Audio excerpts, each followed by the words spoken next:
This is a comparison of the myofascial bars. A lot of people ask us what the difference between these bars are. The first bar here is the original Myobar. It is a simple, straightforward design, and it is a barrel edge, so no matter how you rotate the tool, you're going to get a consistent barrel contact. Excellent for deep fascial release strokes in the lower extremity, in the back, in the traps. It's a great all-around tool.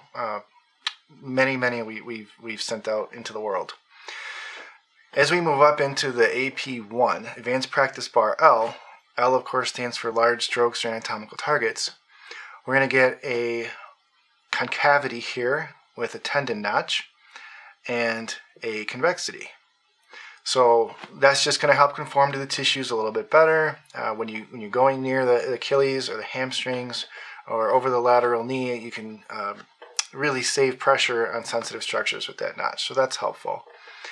You have the trimmed accessory handle in these bars, and that's going to help you as you work around the patient on the table so you don't hit the edge of the bar. Sometimes it happens with this tool. So this one you may have to reposition a patient to get where you want to go, whereas the accessory handle, when it's trimmed like that, helps you work around and get a little bit more around that anatomy without having to reposition the patient. We have all the features in the Ap-L2 as we do in the L1 with the added profile here. This we call the olecranon, and that's going to press deeper into the glutes, into the hams, into the quads. It's going to give a real nice focus of mechanical force. Very helpful for fascial manipulation techniques, which really wants that focal pressure. And in the profile like this that holds onto the tissue, it keeps that pressure locked into the tissue because you got the skin coming up in here. So it's locked in and really secure when you do strokes, deep strokes with that olecranon.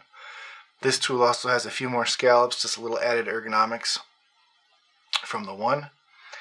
As we come up into the XL bar, this is a specialty tool. Not everyone will want this, but for those who work on big patients, either bariatric patients or athletes, it's a no-brainer. When you get a big guy, big football player, or woman weightlifter, I mean, there's all sorts of athletes that have just big musculature, and you want a bigger bar, it has more weight, a little bit wider, and it's going to really help work on the larger anatomy of larger patients or more muscular patients.